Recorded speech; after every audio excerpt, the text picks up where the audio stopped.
భగవంతుడు నీ కష్టాల్లోనైనా తోడుంటాడేమో గాని నీ సోమరితనంలో మాత్రం కాదు. ధైర్యం అనేది కంటికి కనిపించని ఆయుధం. ఆ ఆయుధం మనలో ఉంటే ఎంతటి శత్రువునైనా ఓడించవచ్చు. పుచ్చుకుంటే భారం పెరుగుతుంది, ఇచ్చుకుంటే బరువు తగ్గుతుంది.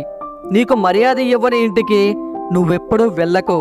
వెళితే అవమానం తప్ప అద్భుతం ఏమీ జరగదు. మంచిగా ఆలోచించే మనిషిని ఏ విషయం చంపలేదు.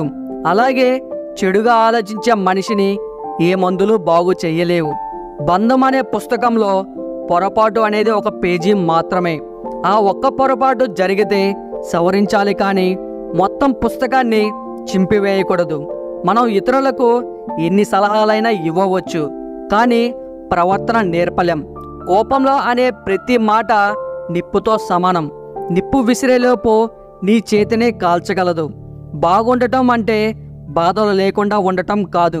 మనకు ఎన్ని బాధలు ఉన్నా అవి చెప్పుకోవడానికి మనకంటూ కొందరిని సంపాదించుకోవడం.